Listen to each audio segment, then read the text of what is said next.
Hi, good morning everybody and Happy New Year. I wish you all the best for this year 2023. Friends, today I am here with very important chapter and this is said to be auxiliary verbs. Auxiliary verbs I will be doing Hindi and English both because many of my friends, many of my well-wishers have suggested me that I should talk sometimes to Hindi too. So sometimes I should come down to Hindi because many of my friends, many of my well-wishers perhaps are not getting it totally, so I should talk to them in Hindi too. So the class will be bilingual, thinking that this chapter is very important. Auxiliary verb, as I have realized teaching, that if anyone has complete grip over auxiliary verbs, can speak and write well. For speaking, we don't need complete ideas about auxiliary verbs or many such chapters. But for writing and for all competitive examinations, it's very important. So I have divided the whole chapter in 6 to 7 parts, and those all will be getting one by one. So now keep these all watching and get benefit for writing and speaking both. So now come to this chapter. I am starting now. Auxiliary verbs. Now there is no sentence without auxiliary verbs. There was time, Shakespeare and Milton, when they used to speak, used to write without the help of auxiliary verbs, because the chapter was not so developed in those days, but in course of time, now it has been developed, and today we find no sentence without auxiliary verbs. So now, keep watching and suggest me too later on. Definition, first of all, definition that it is that part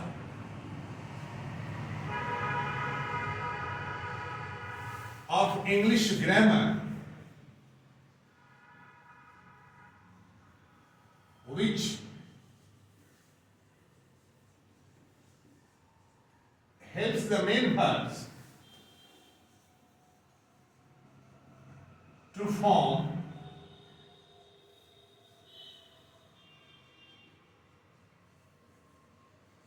meaningful sentences. This is known to us. Grammar helps us in framing meaningful sentences, and this chapter is more important in this regard. Now, so far kinds are concerned, as I have already said, definition and kinds are part of traditional teaching. Yet it's important because, in my opinion, definition and kinds are the mirror in which the whole chapter reflects. What we are going to study, we come to know reading definition and kinds. So we divide auxiliary verbs into two parts, meaning thereby this chapter we are going to study dividing into two parts.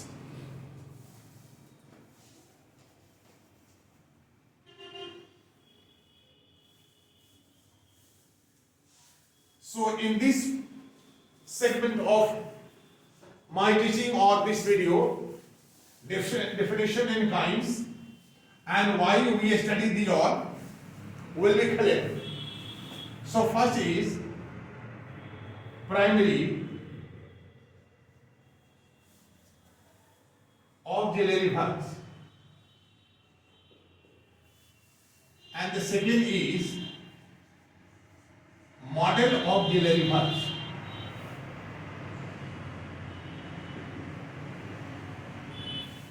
So these two, and now we have to study their identity. How can we come to know?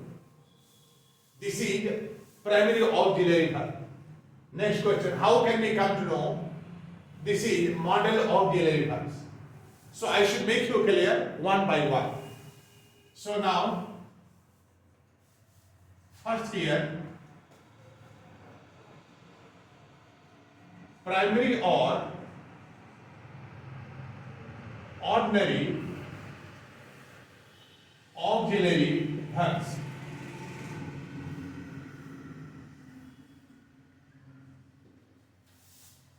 Primary auxiliary verbs are also said to be ordinary auxiliary verbs. Now, identity.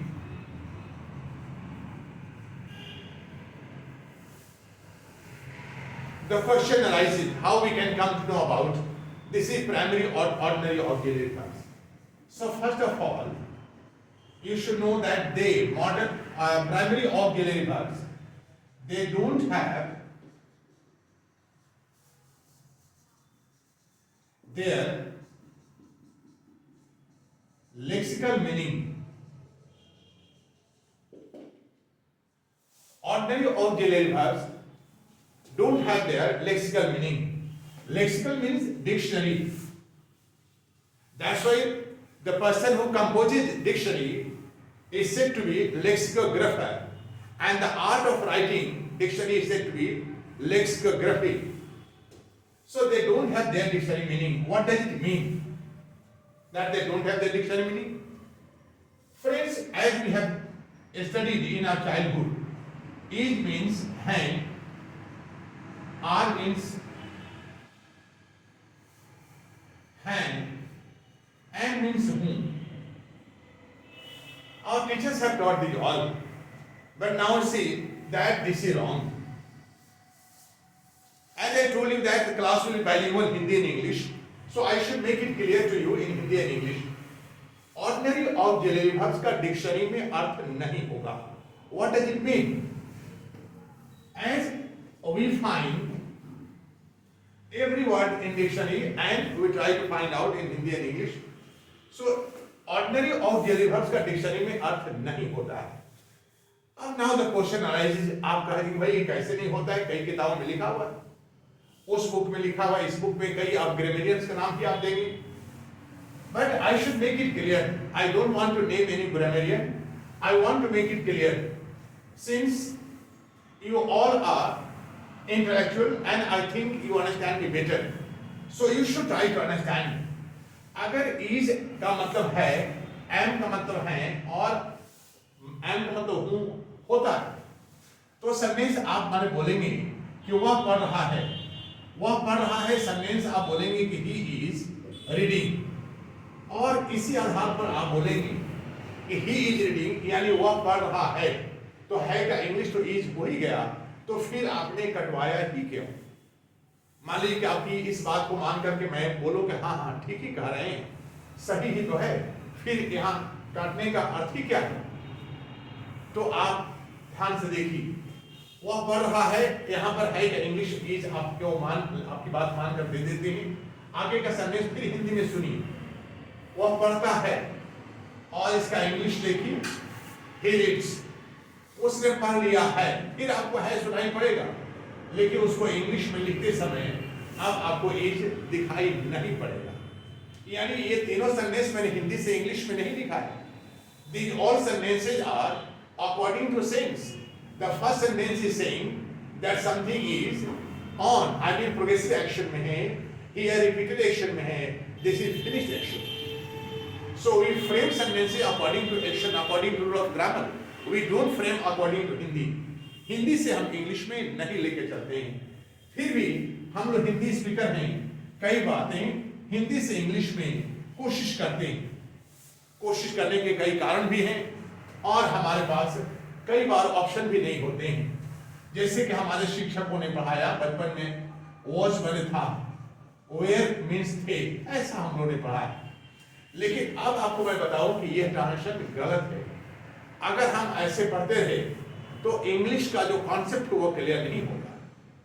Language में concept का clear होना बहुत जरूरी है. हिंदी से English करते करते कई बार कई समस्याओं में हम फंसते हैं और कई बार तो हम लैंग्वेज को डिमीन कर देते हैं.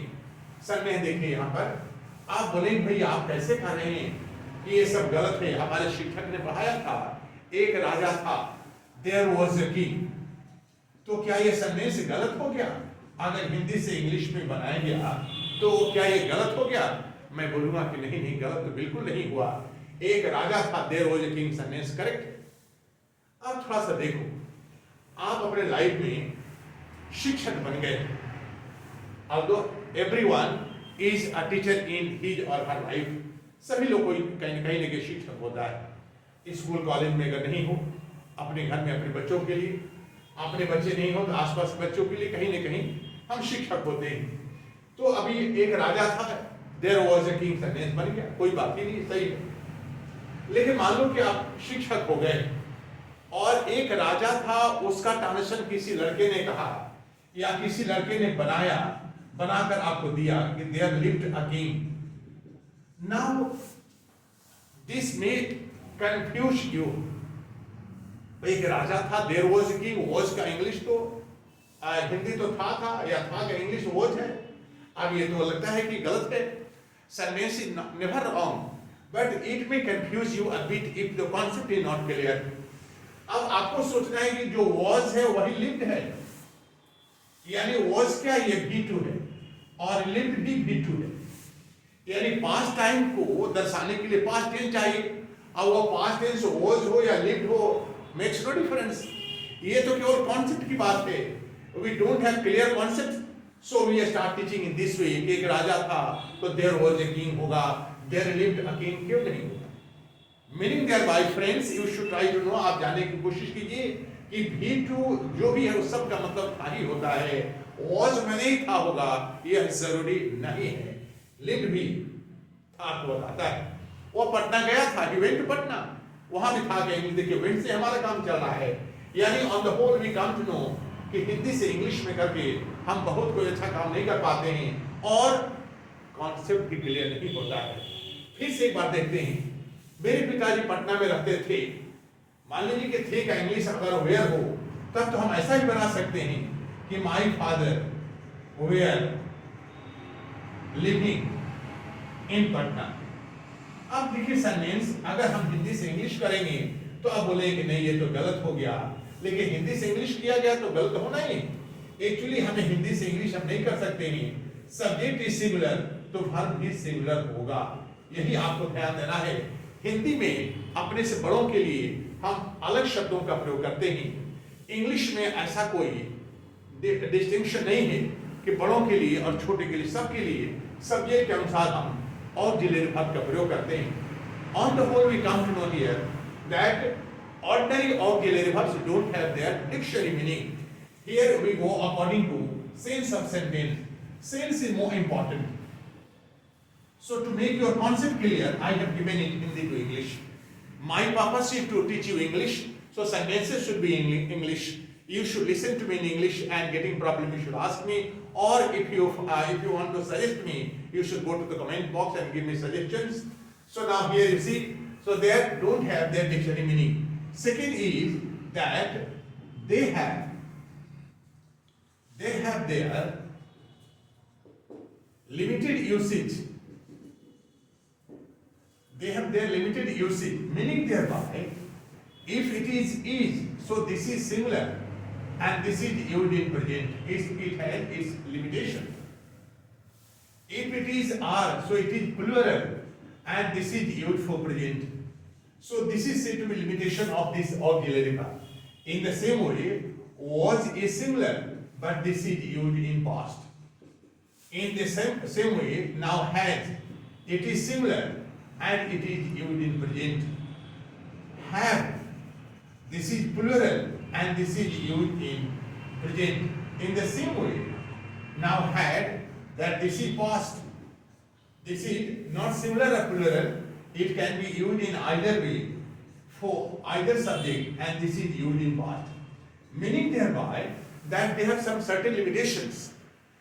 These limitations we follow when we go to the model auxiliary verbs. But here we have to maintain.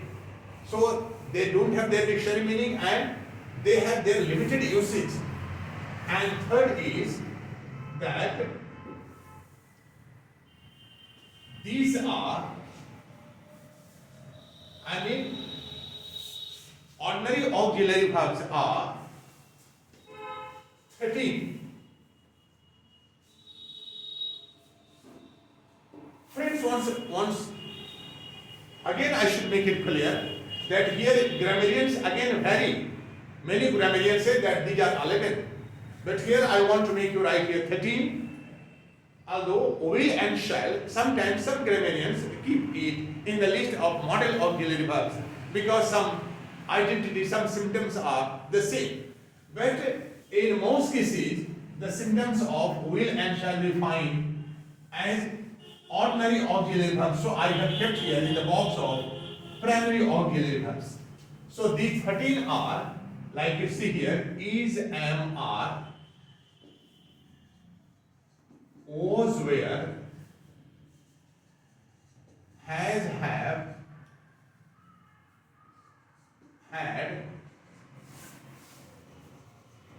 do, does, did, and will, shall. So these are 13 auxiliary verbs. Now we should come to model auxiliary verbs and their identity. Second is model auxiliary verbs.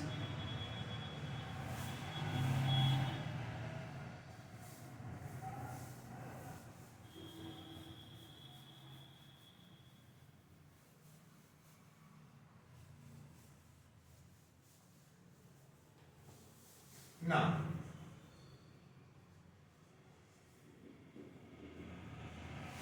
model auxiliary verbs have their lexical meaning. So they have their lexical meaning. Meaning thereby can have its meaning. Can means is able to, am able to, are able to.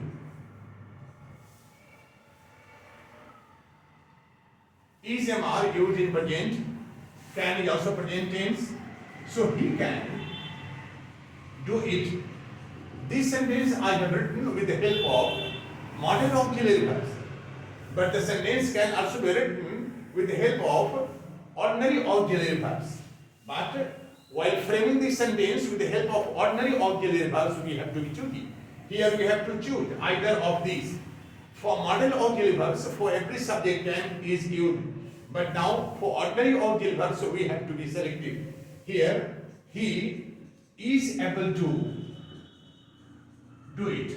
I mean, can means is able to, am able to, are able to. But here we have to select is able to since subject is singular. So for ordinary auxiliary verbs, we have to keep these all things in view. While in model auxiliary verb, there is nothing like this. So in the same way, suppose it is good. So now you see here, was able to or were able to. Were able to.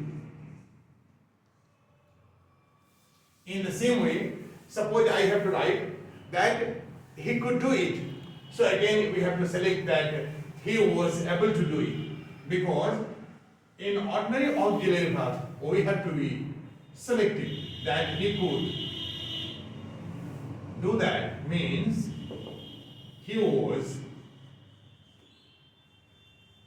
able to do that.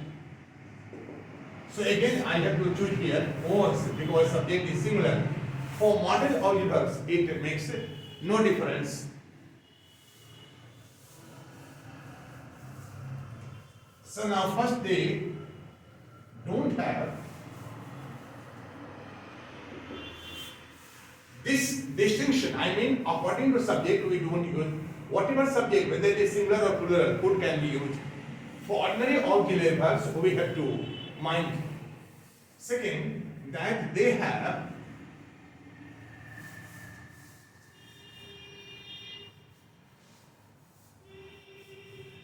their lexical meaning. And now for second that they don't allow is or ing form on them. meaning thereby he can does it. This is always wrong. We should being in time. This is again wrong. It should be we should be in time. So they don't allow S or yes or ing form. They don't allow to infinitive on them, meaning thereby they would come in time. Suppose I have to write they would to come in time. So this sentence is wrong. To is unnecessary here. So these are, they take bare infinitive. Model auxiliary verbs take bare infinitive, and these are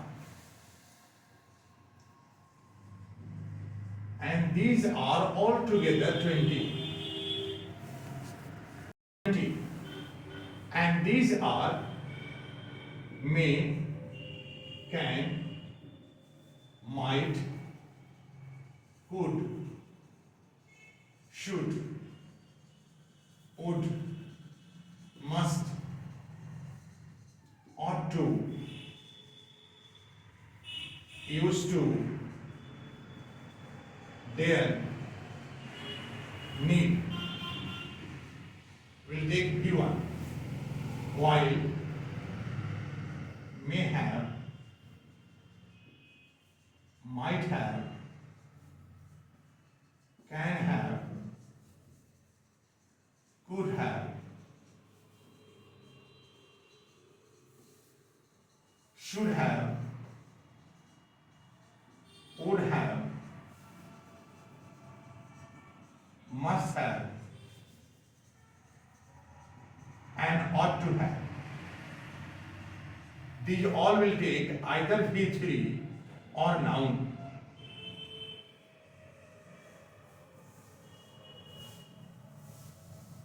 So this is all about introduction of auxiliary verbs. Here we have studied about the identity of ordinary and model auxiliary verbs. So you should watch it and give me suggestions if any in the comment box. Thank you for watching me.